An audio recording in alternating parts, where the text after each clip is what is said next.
Light of Asia कहे जाने वाले, मानवता का पाठ पढ़ाने वाले पूरे विश्व को गौतम बुद्ध जी, और सुंदर सा संविधान, भारतीय संविधान जो कि महानतम संविधान देने वाले और 36 डिग्रियां लेने वाले परम पूज्य बोधि सत्य प्राप्त बाबा साहब और बहुजन में जन्मे जितने संत महापुरुष हैं, सभी लोगों के चरणों में श्रद्धा का सुमन अर्पित करते हुए, और यहाँ पर उपस्थित जितने ग्रामवासी हैं, महिलाएं, पुरुष या जो आए हुए यहाँ पर अतिथिगण हैं, या संगीतकार हैं, या साउंड मास्टर हैं, या जितने भी लोग यहाँ पर उपस्थित हैं, मैं किसी का नाम ले पाऊं या ना ले पाऊं ये बेईमानी होगी। सभी लोगों को मैं तहे दिल से जय भीम, जय भारत, नमो बुद्धाय। साथियों, अभी अभी आर इंडियन जी ने अपनी बातों को रखा, उसके पहले क्या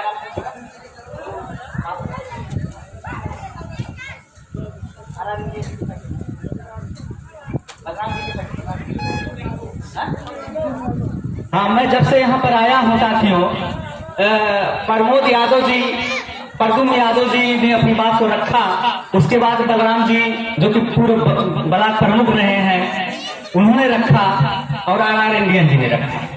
मैं सभी लोगों का साधुवाद करता हूं, दिल से जय भीम जय भारत नमो बुद्धाय करता हूं।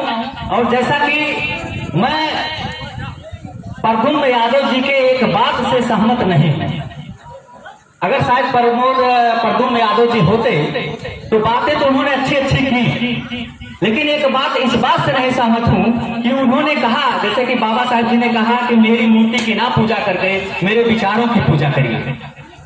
लेकिन ये बताइए, चलिए ठीक है पूजा नहीं किया जाता है, बाबा साहब जी ने भी कहा है कि पूजा मत करो, लेकिन अगर हम सम्मान देते हैं किसी का तो कैसे देंगे?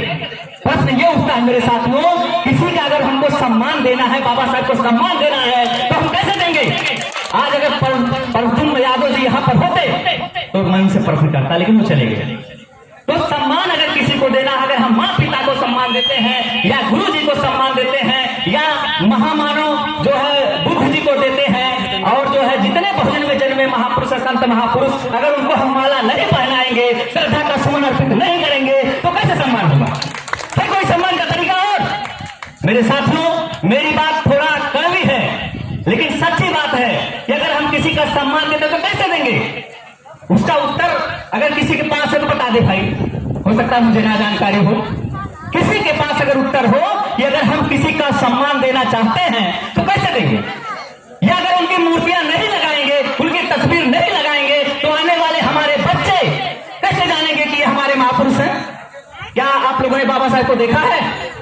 मेरा प्रश्न उठता है साथियों, मेरी बातें कड़वी है लेकिन सच्चाई है, क्या किसी ने बाबा साहब को यहाँ पर देखा है? हेलो, क्या किसी ने यहाँ पर बाबा साहेब को देखा है? प्रश्न उठता है। या बहुजन के जितने महापुरुष हैं, क्या आप लोगों ने देखा है? बुद्ध जी को क्या आप लोगों ने देखा है? अगर शायद मूर्तियां ना लगती, मूर्तियों को लोग ना पूछते, या मूर्तियां ना लगती, मूर्ति आज यहाँ पर माल्यार्पण क्यों करते? प्रश्न उठता है कि अगर मूर्ति ना होती बाबा साहेब की, लोग अपनी अपनी विचारधारा रखते हैं कि पूजा मत करो। अरे यार, बाबा साहब जी ने कहा है पूजा मत करो, उनको ये घंटे मत हिलाओ, उन्होंने ये कहा है, उन्होंने ये कहा है कि घंटे मत हिलाओ। और पूजा का मतलब होता पूरी जानकारी, पूजा का मतलब होता पूरी जानकारी। हम बाबा साहब के बारे में अगर जानकारी रखते हैं, बहुजन महापुरुषों के बारे में जानकारी रखते हैं, तो उनकी तो हम श्रद्धा करेंगे ना, सम्मान देंगे ना। तो सम्मान देना कोई वो नहीं है, और कोई और विकल्प हो तो आप लोग बता सकते हैं कि कोई और विकल्प है मेरे साथियों। उसके बाद जो है रामनगर के पूर्व ब्लॉक प्रमुख बलराम जी ने अपनी बात को रखा, इसके बाद आर इंडियन जी ने रखा, जो कि प्रदेश अध्यक्ष है मूल निवासी के।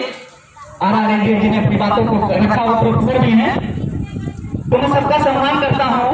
आज जितने बहुजन मिशन के हैं, वो चाहे मूल निवासी हो, चाहे भीम आर्मी हो, चाहे बहुजन समाज पार्टी के हो, इतना तो ख्याल है साथियों।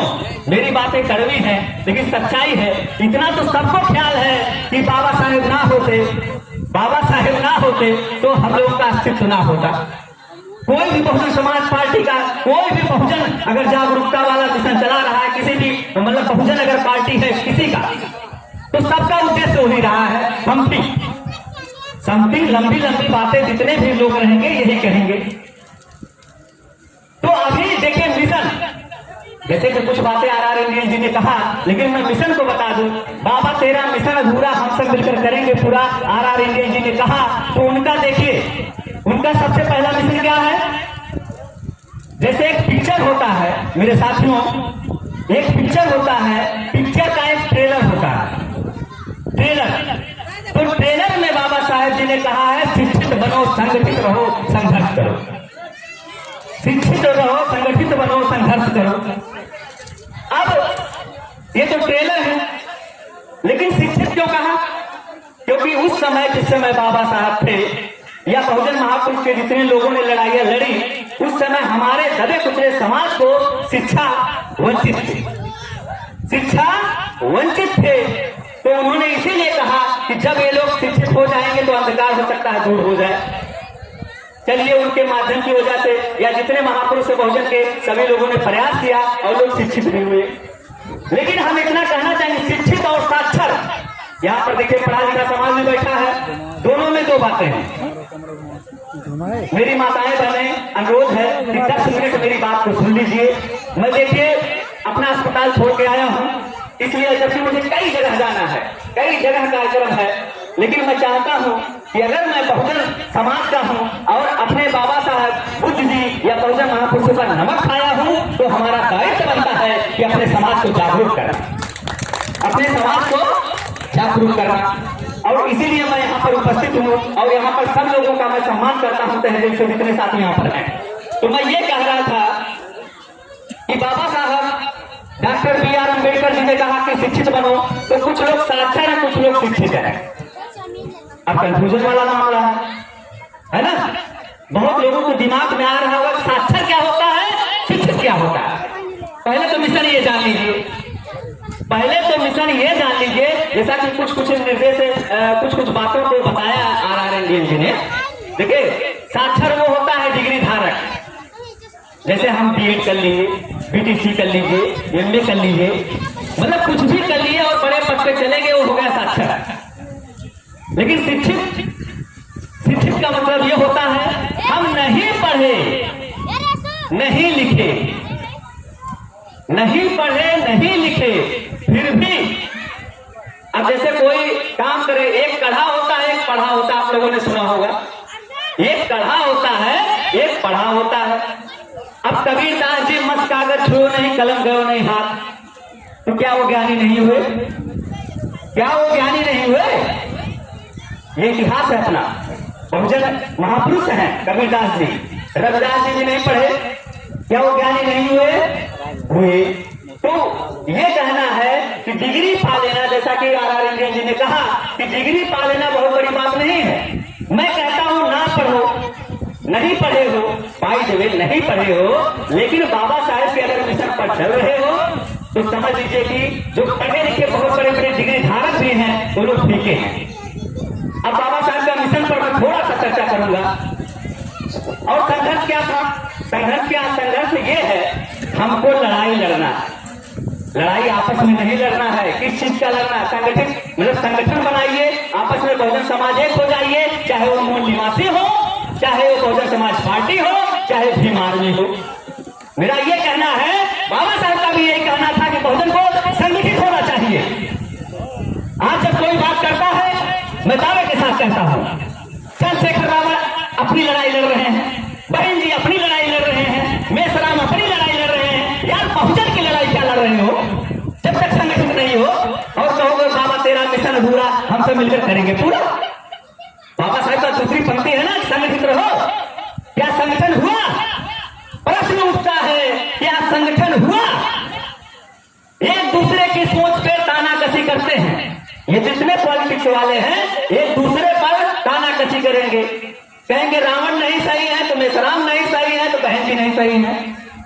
लेकिन मैं कहता हूं, अगर बाबा साहब के विचार पर चल रहे हो, बहुजन नायकों के विचार पर चल रहे हो, तब कैसे गलत हो सकते हो? तो संगठित होना बहुत ही जरूरी है। इसके बाद संघर्ष, लेकिन ये लोग संघर्ष क्या कर रहे हैं, आपस में कर रहे हैं। संघर्ष किससे कर रहे हैं? बहन जी को वोट नहीं मिलेगा, भीम आर्मी को, चंद्रशेखर रावत को नहीं, मूल निवासी को नहीं, और कैसे? जब तीनों लोग खड़े हो जाएंगे तो बहुजन संगठित होगा। क्यों? आज ये मिशन का कार्यक्रम, हम बेटे जागरूकता का कार्यक्रम आज लोग अगर जयंती मना रहे हैं तो इस चीज पर विशेष ध्यान दें कि अगर बहुजन जब तक संगठित नहीं होगा तब तक शासन नहीं होगा। और संघर्ष एक दूसरे में मत करिए, एक दूसरे से संघर्ष मत करिए। हमको संघर्ष करना है। किससे करना है? बाबा साहेब का मिशन जो है 3 है। पहला मिशन बाबा साहेब चाहते थे, मेरे भाइयों और बहनों में थोड़ा सा और वक्त लूंगा। बाबा साहब का 3 मिशन। पहला मिशन चाहते थे बाबा साहब कि जाति विहीन भारत देश का निर्माण। आप जान लीजिए मिशन की जहां तक बात है, जो बाबा साहब चाहते थे या बहुजन के जितने महापुरुष चाहते थे, जाति विहीन भारत देश का निर्माण, यानी जात पात ना हो, ऊंच नीच ना हो, एक ऐसा भारत देश हो। दूसरा चाहते थे बाबा साहब कि बाबा साहब चाहते थे बहुजन समाज शासक भारत। बहुजन समाज शासक भारत। जब आपस में विखंडन रहेगा, क्या मेरे साथियों बहुजन समाज का शासन हो पाएगा? बहुजन समाज का हो पाएगा? यही कारण है बाबा साहब का। हालांकि किसी ने बताया हो या ना बताया हो, मैं बता रहा हूं कि बाबा साहब का यही लक्ष्य था कि बहुजन समाज शासक भारत। तो ये चाहते थे बाबा साहब कि बहुजन का शासक हो। पहला तो जात विहीन भारत हो, जैसे ऊंच नीच की जो खाई पैदा की गई वो ना हो, जात मुक्त भारत हो, किसी को कोई यादव, कोई वर्मा, कोई ये चमार, ये सब ना हो, सब बराबर हो, समानता चाहते थे बाबा साहब। तीसरा उनका क्या था मिशन? तीसरा मिशन ये है कि प्रबुद्ध भारत, प्रबुद्ध भारत का निर्माण। बाबा साहब चाहते थे प्रबुद्ध भारत, यानी भारत देश को बुद्धमय बनाया जाए। और बुद्धमय क्यों बनाया जाए? क्यों बुद्धमय बनाया जाए? इसलिए बनाया जाए क्योंकि बुद्ध का धम्म ही सही रास्ता है, क्योंकि इसमें मानव मानव एक समान है और पूरा विश्व इस धम्म को मान रहा है। ये बाबा साहब का मिशन है। और मेरे साथियों, मान लीजिए बाबा साहब का जन्म 14 अप्रैल 1891 में हुआ। 132वीं जयंती आज मनाई जा रही है। लेकिन बाबा साहब का जो मिशन काफी तादाद में उन्होंने बताया, वो 14 अक्टूबर 1956 को नागपुर दीक्षा भूमि में बताया। नागपुर दीक्षा भूमि में बताया। यही बताया बाबा साहब ने मिशन दिया, बौद्ध धर्म में जोड़ा। 22 प्रतिज्ञाएं, 22 प्रतिज्ञाओं को बाबा साहब ने जोड़ा। और जब तक हमारा बहुजन समाज उन 22 प्रतिज्ञाओं को नहीं मानेगा, तब तक बाबा साहब का मिशन अधूरा रहेगा। और 14 अक्टूबर 1956 से अब तक लगभग 75-76 साल हो गया, लेकिन आज भी मिशन अधूरा है ना? अधूरा, अधूरा है ना? अधूरा अगर है ताली बजाओ, ताली बजाओ। अधूरा है ना? लग है कि नहीं है? ना बहुजन समाज संगठित है, ना संघर्ष कर रहा है अपने वंचितों के लिए। उस टाइम का तो 22 प्रतिज्ञा सुनिए। यही देखिए, मैं थोड़ा सा और प्रकाश 5 मिनट देखिए। बाबा जबकि विश्व में सबसे बड़े ज्ञानी, एक चीज आप लोग जानते होंगे, सुनते होंगे कि बाबा साहब विश्व में सबसे बड़े ज्ञानी, 36 डिग्रियां लेने वाले। अगर बाबा साहब शायद ना होते तो भारत देश का संविधान ना होता, जो विश्व के सर्वोत्तम संविधान में से एक है, महान संविधान कहा जाता है। बाबा साहब अगर ना होते तो भारत देश का संविधान ना होता और भारत देश आजाद ना होता। इसके बावजूद हम लोगों को हमें बहुत दुख की बात है कि इसके बावजूद एक अच्छा संविधान देने वाले बाबा साहब, समानता का अधिकार देने वाले बाबा साहब, स्वतंत्रता का, शिक्षा का अधिकार देने वाले बाबा साहब, लेकिन इसके बावजूद सबसे ज्यादा मूर्तियां अगर टूटती हैं, सबसे ज्यादा मूर्तियां अगर टूटती हैं तो बाबा साहब जी की ही टूटती है। क्यों? जबकि भारत देश बाबा साहब के संविधान पे चल रहा है, इसके बावजूद बाबा साहब की मूर्तियां तोड़ी जाती हैं। विश्व में लोग मानते हैं, पूछते हैं, लेकिन अपने भारत ही देश में भारतीय ही जो आज माला पहनाएंगे, कल उस मूर्ति को तोड़ेंगे। सही है प्रश्न की नहीं? मेरा तुम्हारी बात वास्तु में गलत अगर हो क्षमा चाहूंगा, लेकिन ये बताइए कि बाबा साहेब की मूर्ति टूटती है, बाबा साहेब की मूर्ति टूटती है, तो मेरे साथियों क्यों टूटती है? बताइए। उनसे बड़ा ना कोई ज्ञानी हुआ, ना कोई 36 डिग्री ले पाया, ना 25 भाषाओं का जानकार हुआ, ना 7 विदेशों में टहले बाबा साहेब, इसके बावजूद उनकी मूर्ति टूटती है। प्रश्न है कि नहीं साथियों? प्रश्न है कि नहीं कि आखिर क्यों टूटती है? क्या मूर्ति टूटनी चाहिए? नहीं, बाबा साहेब की मूर्ति टूटनी चाहिए। लेकिन क्या आप लोगों ने, जैसे आप लोग जयंती मना रहे हैं, हम बहुत ही खुश नसीब हैं, यहाँ पर आए हैं और आप लोगों के बीच में कुछ कहने को मिल रहा, बहुत ही खुश नसीब हैं। लेकिन हम बताना चाहते हैं कि साथियों, आज गहरा विषय इसलिए बाबा साहब की मूर्तियां इसलिए टूटती हैं। क्या आप लोगों ने सोचा? भाई तुम्हें तो बताइए, अगर कोई है जानकार तो बता दे कि मतलब बाबा साहब की मूर्तियां क्यों टूटती हैं। बताइए। भारत देश को आजाद किए, संविधान दिए, समानता दिए सबके लिए, शिक्षा दिए सबके लिए, स्वतंत्रता दिए सबके लिए, नारी लोगों के लिए सम्मान दिए, हिंदू कोर्ट बिल की लड़ाई उन्होंने लड़ा, हिंदू कोर्ट बिल की लड़ाई उन्होंने लड़ा, और तभी से हमारी नारियां जो भारत देश की हैं पढ़ लिख पाई। ज्योतिबा फूले जी की पत्नी माता सावित्रीबाई फूले और फातिमा जी का संघर्ष रहा, जिससे महिलाएं हमारी जागरूक हुई। तो बताइए, बाबा साहेब ने नारी शिक्षा किया भारतीय संविधान में, नारियां भी पढ़ लिख ले गई, वो भी बीएड है, बीएससी है, एमएससी है। इसके बावजूद भी बाबा साहेब की मूर्तियां, बाबा साहेब ने कहा शिक्षित बनो, लेकिन फिर भी मूर्तियां क्यों टूट रही हैं? क्यों टूट रहे हैं? मैं चाहता था अपनी बात को 2 मिनट में खत्म कर देता, लेकिन मेरे साथियों, नाटक खेलकर, उत्साह वर्धक कर, मनोरंजन कर क्या बाबा साहब का मिशन पूरा हो जाएगा? जब तक उनकी हम विचारधाराओं को नहीं अपनाएंगे, तब तक विचार क्या जो है पूरा होएगा? यह जयंती आप लोग देख रहे हैं, 132वीं जयंती मनाई जा रही है और पूरा विश्व मना रहा है, और कहने के लिए सब कह रहे हैं दावे के साथ, मैं अम्बेडकरवादी हूँ, मैं अम्बेडकरवादी हूँ। लेकिन उनकी विचारधाराओं को कितना आप मान रहे हैं? अगर सब अम्बेडकरवादी हैं, आज आप देखेंगे पूरे विश्व से लेकर भारत देशवासियों का इस सब जगह जयंती मनाई जा रही है, और सब लंबी लंबी भाषण देंगे कि मैं अम्बेडकरवादी हूँ, मैं अम्बेडकरवादी हूँ। जब अम्बेडकरवादी सब में है तो मूर्तियां क्यों टूट रही भाई? आज मुझे बहुत दुख हो रहा है इस चीज का। मैं चाहता तो नहीं कहता, लेकिन मैं देख रहा हूं कि हर जगह अगर किसी की प्रतिमा टूटती है तो परम पूज्य बाबा साहब की टूटती है। मेरी आंखों से आंसू आ जाते हैं जब मैं देखता हूं। आज मैं चाहता तो उस बात को नहीं कहता। हो सकता है आप लोग अगर अच्छा नहीं करेंगे, कुछ ऐसे लोग रहेंगे जो इनको भी तोड़ दें, यहाँ भी तोड़ देंगे। डर बना रहता कि नहीं रहता? बताइए, डर बना रहता कि नहीं बना रहता है? तो साथियों, मैं ये बताना चाहता हूं कि बाबा साहब की मूर्ति इसलिए टूटती है, किसी को जानकारी हो या ना हो, हम बता दें, हमसे ज्यादा जो बाबा साहब को नहीं मानते हैं या बाबा साहब को बढ़िया से दिल में नहीं मानते हैं या उनकी विचारधाराओं पे नहीं चलते हैं, हमसे ज्यादा वो जो है बाबा साहब के विचार को मानते हैं, मतलब जानते हैं, माने या ना माने, जानते हैं। अब बाबा साहेब जी ने 22 प्रतिज्ञा दिया है। Baba Saheb doctor B.R. अम्बेडकर जी ने 22 प्रतिज्ञा दिया है। तो पहला प्रतिज्ञा बाबा साहेब जी ने दिया है, मैं ब्रह्मा विष्णु महेश को भगवान नहीं मानूंगा।